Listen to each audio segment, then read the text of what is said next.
روحي وصار الدمع يهدي.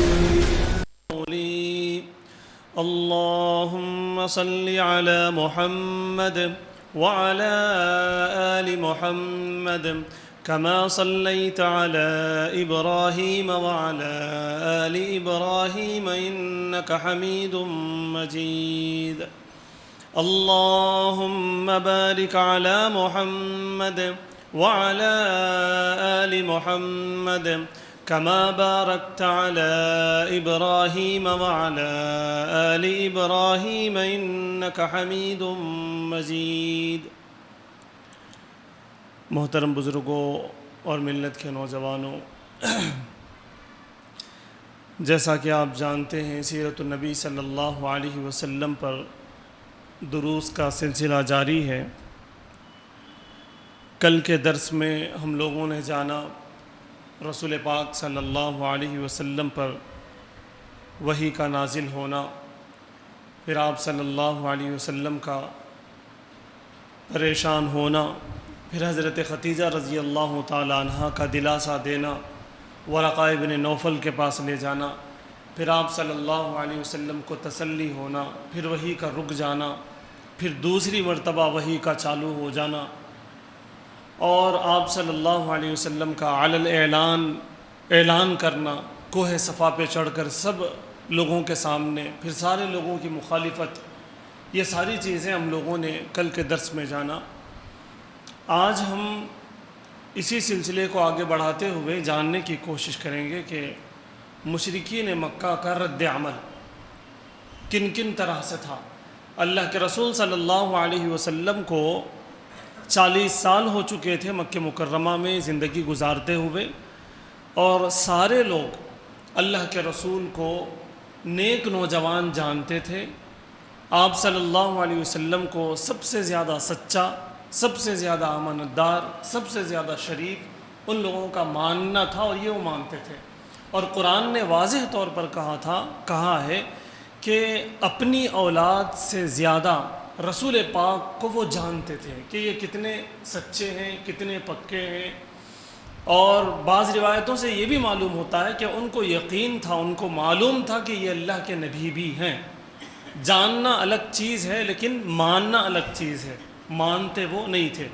اللہ کے رسول صلی اللہ علیہ وسلم کو جب یہ حکم ہوا کہ آپ علی الاعلان بتا دیں کہ آپ اللہ کے نبی ہیں، آپ نے بتا دیا، تو سارے لوگ اللہ کے رسول کے دشمن ہو گئے، سوائے چند لوگ تھے جو اللہ کے رسول کی حمایت میں تھے۔ اللہ کے رسول صلی اللہ علیہ وسلم نے سب سے پہلے ان پہ کام کیا جن کے چہروں پر اللہ کے رسول صلی اللہ علیہ وسلم نے انصاف دیکھا تھا اور سچے دین کی تڑپ دیکھی تھی۔ اس زمانے میں بھی ایسے لوگ تھے جو اس تلاش میں تھے کہ سچا دین ہمیں مل جائے، جن میں حضرت ابوبکر صدیق ہیں، جن میں حضرت خدیجہ ہیں، جن میں حضرت علی ہیں، جن میں حضرت زید ہیں، جن میں حضرت عمر ہیں، جن میں حضرت حمزہ ہیں رضی اللہ عنہم۔ یہ تمام لوگ وہ تھے جو تلاش میں تھے کہ ہمیں ایک صحیح دین مل جائے، ایک دستور عمل ہمیں مل جائے۔ اللہ کے رسول صلی اللہ علیہ وسلم نے اپنے دوستوں میں سے حضرت ابوبکر صدیق پر کام کیا، اپنے خاندان والوں میں حضرت خدیجہ اور حضرت علی رضی اللہ تعالیٰ عنہ پہ کام کیا، غلاموں میں حضرت حمزہ پہ کام کیا، حضرت زید پہ کام کیا۔ یوں اللہ کے رسول صلی اللہ علیہ وسلم نے کام کیا تو یہ لوگ اسلام میں داخل ہوئے، اور ان لوگوں کی محنت سے اور کچھ لوگ اسلام میں داخل ہوئے۔ لیکن آپ صلی اللہ علیہ وسلم پر اور جو لوگ اسلام میں داخل ہوئے ان پر بڑی قیامتیں ٹوٹتیں، ظلم کے بڑے پہاڑ ٹوٹتے، تو وہ کیا انداز تھا اللہ کے رسول کو اور صحابہ کو ستانے اور ٹارچر کرنے کا، وہ انشاءاللہ آج کے درس میں ہم جاننے کی کوشش کریں گے۔ سب سے پہلے مشرکین مکہ کا رد عمل کیا تھا۔ اللہ کے رسول نے جب اعلان کیا کہ میں اللہ کا نبی ہوں، مجھ پر اللہ کا کلام نازل ہوتا ہے، تو ان لوگوں نے یہ کام شروع کیا، یہ کیا سب سے پہلے کہ قریش کا ایک وفد، قریش کے جو مکے کے سردار مانے جاتے تھے، قبیلوں کے بڑے مانے جاتے تھے، وہ سب اکٹھا ہو کر حضرت ابو طالب کے پاس گئے، جو کہ آپ صلی اللہ علیہ وسلم کے چچا تھے، اور اللہ کے رسول کو ان کی بڑی پشت پناہی تھی، وہ بھی ایک سردار تھے۔ تو اللہ کے رسول سے وہ بہت محبت کرتے تھے، ان کی بڑی نگرانی کرتے تھے، تو لوگوں کو جو ہے کھلم کھلا اللہ کے رسول کی مخالفت کرنے کا چانس نہیں تھا۔ تو بولے چلو ان کے جو بڑے ہیں ان کے پاس جائیں گے۔ حضرت ابو طالب کے پاس جا کے یہ لوگ کہنے لگے کہ دیکھو، آپ کے بھتیجے نے ہمارے دین کو برا بھلا کہا، ہمارے بتوں کو برا بھلا کہا، ہمارے باپ داداؤں کو اس نے گالی دی، اور وہ کہتا ہے کہ ہم اپنے دین سے پھر جائیں۔ یہ بہت غلط بات ہے۔ حضرت ابو طالب سے دو ٹوک الفاظ میں صاف یہ کہا کہ یا تو آپ ہمارے اور ان کے درمیان سے ہٹ جاؤ، یا پھر آپ جو ہے ان کی شامت کے لیے تیار ہو جاؤ۔ یہ ان لوگوں نے صاف کہہ دیا۔ حضرت ابو طالب نے بڑے اچھے انداز سے ان لوگوں کو جو ہے اس بات سے ٹال دیا، یعنی کہ کچھ بھی نہیں کہا، نہ مخالفت کی نہ موافقت کی۔ آپ حضرت ابو طالب نے بڑے سلیقے سے جواب دے کے ان لوگوں کو بھیج دیا۔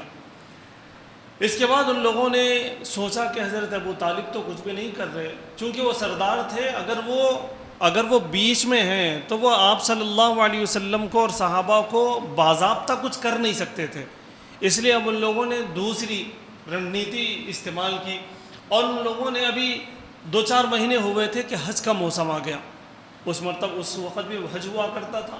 آپ صلی اللہ علیہ وسلم کے بارے میں ان لوگوں کو معلوم تھا کہ اب حج کے موقع پہ لوگ دور دراز سے آئیں گے تو محمد ان لوگوں کو اپنی دعوت پیش کریں گے، قرآن سنائیں گے، قرآن سے متاثر ہوں گے اور اسلام میں داخل ہو جائیں گے۔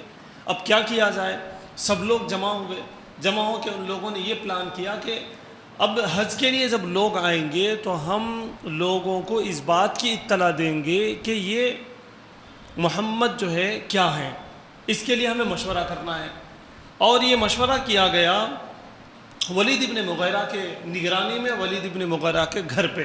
ولید ابن مغیرہ بہت زیادہ سمجھدار اور سنجیدہ اور پڑھا لکھا اور چالاک مانا جاتا تھا۔ یہ بھی اسلام کا اور رسول اللہ کا دشمن تھا، لیکن اس کے گھر پہ سب لوگ جمع ہوئے اور جمع ہو کے میٹنگ کرے کہ اب حج میں لوگ دور دراز سے آئیں گے تو محمد ان کو متاثر کریں گے، ان کو متاثر نہیں کرنے کے لیے ہم کیا کر سکتے؟ اس لیے ان لوگوں نے پلان کیا۔ ان لوگوں میں سے چند نے بتایا کہ محمد صلی اللہ علیہ وسلم کو ہم کہیں گے کہ یہ جادوگر ہے۔ مغیرہ نے انکار کر دیا، جادوگر کیسے ہوتے، لوگوں کو نہیں معلوم ہے کیا؟ انہوں جادوگر بولے تو کوئی بھی نہیں مانتے۔ کچھ نے کہا کہ کاہن کہیں گے۔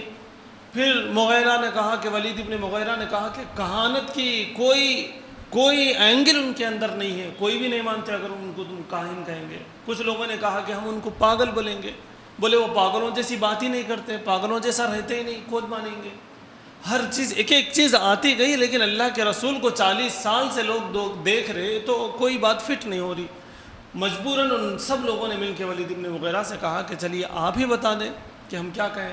اس نے بہت دیر غور کیا۔ قرآن کریم میں سورۃ المدثر میں پارہ 29 میں اس کا تذکرہ تفصیل سے آیا۔ ثم نظر ثم عبس وبصر ثم ادبر واستكبر فقال ان هذا الا سحر يؤثر ان هذا الا قول البشر ساصليه سقر۔ یہ آیتیں اس واسطے نازل ہوئی کہ ان لوگوں نے سوچا، غور کیا، منہ بنایا، اپنے آپ کو پریشان کیا۔ آخر میں ان لوگوں نے یہ فیصلہ کیا کہ ہم محمد صلی اللہ علیہ وسلم کو جادوگر کہیں گے۔ اس کی وجہ ولید ابن مغیرہ نے یہ بتائی کہ بھائی بھائی میں لڑائی ہو رہی، بیوی شوہر میں لڑائی ہو رہی، بیٹے باپ میں لڑائی ہو رہی، یعنی جو اللہ کے رسول پر ایمان لاتے ہیں ان کو بھائی اپنے گھر سے الگ کر دے رہے، باپ اپنے گھر سے الگ کر دے رہے، شوہر اور بیوی الگ ہو جا رہے اس لیے کہ دین سے پھر گئے یہ سمجھ کر۔ تو اس نے یہ کہا کہ ہم ان کو کہتے ہیں جادوگر، ان کی باتیں نہ سنیں، یہ جادوگر ہیں۔ ان کی وجہ سے جو ہے گھروں میں پھوٹ پڑ رہی، بھائی بہن میں پھوٹ پڑ رہی، باپ بیٹے میں پھوٹ پڑ رہی، بیوی شوہر میں پھوٹ پڑ رہی، اس لیے ان کی بات مت سنو، ہم لوگ یہ کہیں گے۔ اب حج کا موسم آ گیا، دور دراز سے لوگ آنے لگے، بہت سارے لوگ آنے لگے۔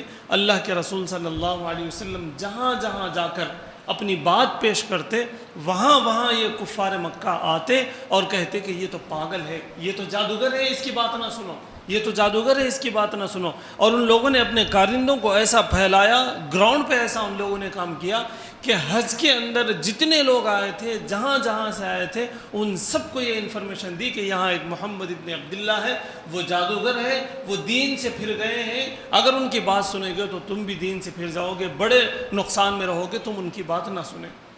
اللہ رب العزت کا کی قدرت یہ ہے کہ لوگ جس چیز سے نقصان پہنچانا چاہتے اللہ رب العزت قادر ہے کہ اسی چیز سے فائدہ پہنچائے۔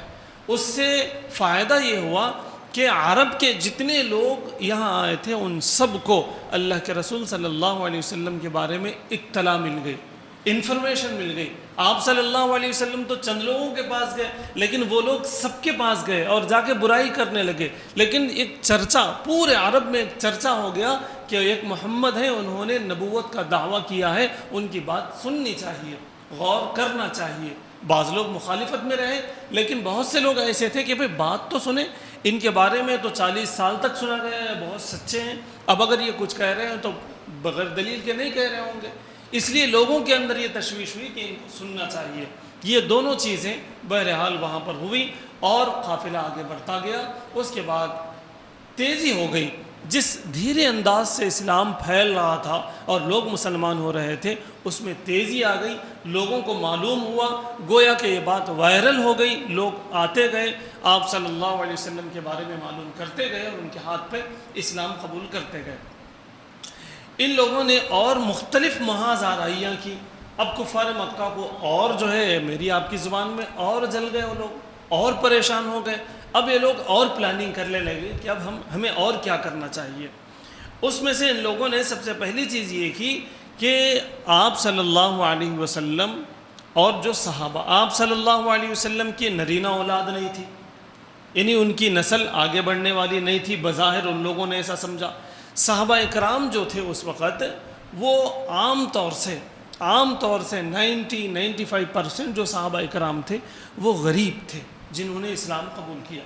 جو امیر تھے ان لوگوں نے بھی اسلام قبول نہیں کیا تھا، تو یہ لوگ ہنسی ٹھٹا کرنے لگے، استہزاء کرنے لگے، دیکھو محمد کے پاس بھی کچھ بھی نہیں، ان کے ساتھ جو ہیں وہ بھی جو ہے ان کے کپڑے دیکھو، ان کا انداز دیکھو، ان کا رہنا سہنا دیکھو۔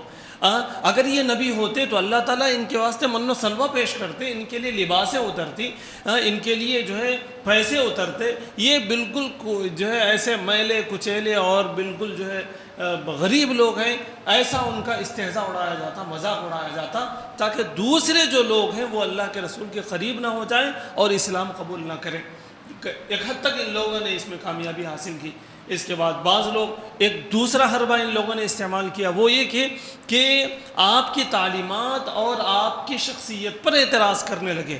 آپ صلی اللہ علیہ وسلم جو قرآن کریم کی تعلیمات پیش کرتے، آپ صلی اللہ علیہ وسلم کی نجی جو زندگی ہوتی اس کو ان لوگوں نے ٹارگٹ کرنا شروع کیا اور کہا کہ قال اساطیر الاولین، یہ کیا ہے بھائی، یہ تو پہلے لوگوں کے جو قصے کہانیاں ہیں وہ انہوں سنا کے جو ہے ہمارے کو بیوقوف بنانے کی کوشش کر رہے ہیں۔ یہ کیا ہے، ان کی تو نرینہ اولاد بھی نہیں ہے۔ ابو لہب اس میں بہت زیادہ آگے تھا اور وہ کہتا تھا اللہ کے رسول کے فرزند حضرت قاسم کا انتقال ہوا تو وہ خوشی سے، بعض روایتوں کے مطابق خوشی سے اس نے مکہ مکرمہ میں مٹھائی تقسیم کی، کھجوریں تقسیم کی کہ محمد اب جو ہے دم بریدہ ہو گئے، ان کی کوئی نرینہ نسل نہیں ہے، یہ ختم ہو جائیں گے تو ان کا دین بھی ختم ہو جائے گا، ان کی کوئی اولاد میں کوئی مرد نہیں ہے۔ ابو لہب کے 2 بیٹے عتبہ اور عتیبہ، حضرت آپ صلی اللہ علیہ وسلم کی 2 بیٹیاں ان کے نکاح میں تھیں، ان لوگوں نے دونوں بیٹیوں کو اللہ کے رسول کے طلاق دے دی استہزاء کے لیے، آپ صلی اللہ علیہ وسلم کو پریشان کرنے کے لیے ان لوگوں نے یہ کوشش کی۔ پھر آپ کے تعلیمات پر اعتراضات کیا۔ ہاں، کیوں اعتراض کیا؟ تاکہ لوگ اللہ کے رسول کی بات سن کر اس پر غور کرنے کی کوشش نہ کریں، اسی میں الجھ کے رہ جائیں۔ آج بھی یہ پالیسی استعمال کی جاتی، بہت سارے لوگ ہیں وہ ایسے اعتراضات اسلام پہ کرتے ہیں، رسول اللہ پہ کرتے ہیں تاکہ ہم اسی میں الجھ کے رہ جائیں، اسلام کو فالو کرنے سے رہیں۔ ابھی دیکھیے ریسنٹلی ایک بات چل رہی، پچھلے سال سے چل رہی، افطار کی دعا پہلے پڑھیں یا بعد میں پڑھیں، اس میں ہم اٹکے ہوئے ہیں۔ ارے بھائی، افطار کے وقت تو ہمیں اللہ سے دعائیں مانگتے ہوئے رہنے کی ضرورت ہے۔ یہ مسئلہ ہی نہیں ہے کہ پہلے پڑھیں یا بعد میں پڑھیں، وہ ایک دعا ہے، وہ ایک نیت ہے، اس سے کوئی حرج نہیں ہے، چاہے پہلے پڑھیں چاہے بعد میں پڑھیں۔ ایک فضول چیز لا کے جو ہے اس کو جو ہے ایک غیر ضروری چیز کو ضروری بنا دیا جاتا ہے تاکہ لوگ اسی میں مشغول رہیں۔ تو یہاں پر بھی وہ لوگ یہی کر رہے تھے۔ ایک اور ان لوگوں نے کیا کیا کہ صاف یہ بتایا کہ پہلوں کے جو واقعات ہیں ان واقعات کو جاننے اور سیکھنے کی کوشش کی اور سیکھ کر آئے۔ پہلے کے جو واقعات ہیں ان کے باپ داداؤں کے واقعات، حضرت نوح، حضرت حمزہ، حضرت لوط، حضرت یونس، حضرت یوسف، حضرت اسماعیل، ان سب کے واقعات اور بھی واقعات جو ہیں وہ واقعات سیکھ کر آئے. بعض لوگ سیکھ کر آئے اور اللہ کے رسول جہاں جاتے اور دینی تعلیمات پیش کرتے، وہاں سے فارغ ہوتے ہی یہ لوگ جاتے، جا کے جو ہے وہ واقعات پیش کرتے، وہ تعلیمات پیش کرتے اور بولتے کہ ہم بھی کرتے نا، یہ بات تو ہم بھی کرتے ہیں جو محمد کر رہے. اس طرح بھی اللہ کے رسول صلی اللہ علیہ وسلم کو پریشان کرنے اور ستانے کی ان لوگوں نے کوشش کی. چوتھی چال جو ان لوگوں نے چلی وہ واضح ہے. ان لوگوں نے کہا، بیزار ہو گئے، ہنسی مذاق اڑائے، کچھ نہیں ہوا، تعلیمات پہ اعتراض کرے، کچھ نہیں ہوا، پہلوں کے واقعات لا کے سنائیں، کچھ نہیں ہوا. اب وہ لوگ بیزار ہوئے. ہونے کے بعد اللہ کے رسول صلی اللہ علیہ وسلم سے ان لوگوں نے کہا کہ دیکھیے، کچھ دن آپ ہمارے معبودوں کی عبادت کریے، کچھ دن ہم آپ کے معبود کی عبادت کرتے ہیں. ایسا مل بول کے ہم چلیں گے. کچھ دن آپ کرو، کچھ دن ہم کرتے ہیں. اس سے ہمارا بھی دل مطمئن ہو جاتا، اس سے آپ کا بھی دل مطمئن ہو جاتا. یہاں تک بھی وہ لوگ آئے، لیکن اللہ کے رسول صلی اللہ علیہ وسلم نے انکار کر دیا. قرآن کریم میں بتایا گیا، قل یا ایھا الکافرون کے اندر پوری صورت نازل کی گئی کہ بھائی تمہارا دین لکم دینکم ولی دین، آپ کا دین آپ کو سلامت، ہمارا دین ہمارے لیے بہتر ہے. اس میں کسی قسم کی کوئی گنجائش نہیں ہے.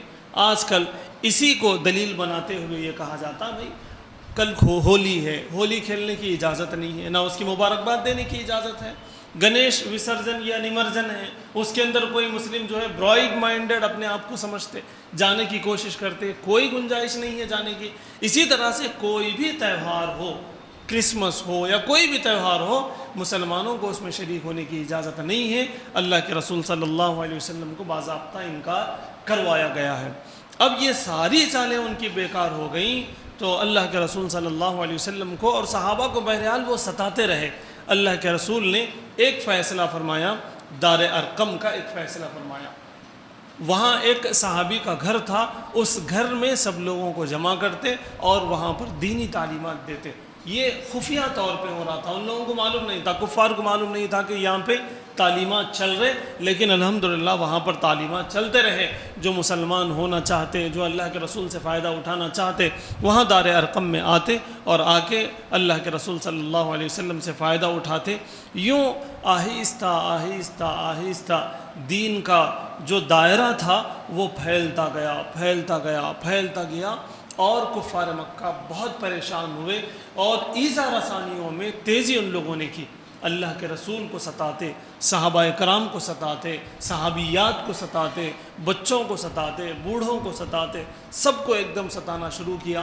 وہ بڑی درد بھری داستان ہے، میں ادھر جانا نہیں چاہتا. اس کے بعد اللہ کے رسول نے حبشہ کے طرف ہجرت کا حکم دیا. 2 مرتبہ حبشہ کی ہجرت ہوئی اور اس کے بعد حضرت ابو طالب کا انتقال ہوا، حضرت ختیجہ کا انتقال ہوا، پھر شعب ابی طالب میں بند کیا گیا. یہ ساری چیزیں انشاءاللہ تفصیل کے ساتھ کل کے درس میں بتانے کی کوشش کی جائے گی. اللہ تعالیٰ سے دعا ہے کہ اللہ تعالیٰ ہمیں سیرت النبی صلی اللہ علیہ وسلم سے خوب محبت کرنے، سننے، سمجھنے اور اس پر عمل کرنے کی توفیق عطا فرمائے. وآخر دعوانا ان الحمدللہ رب العالمین.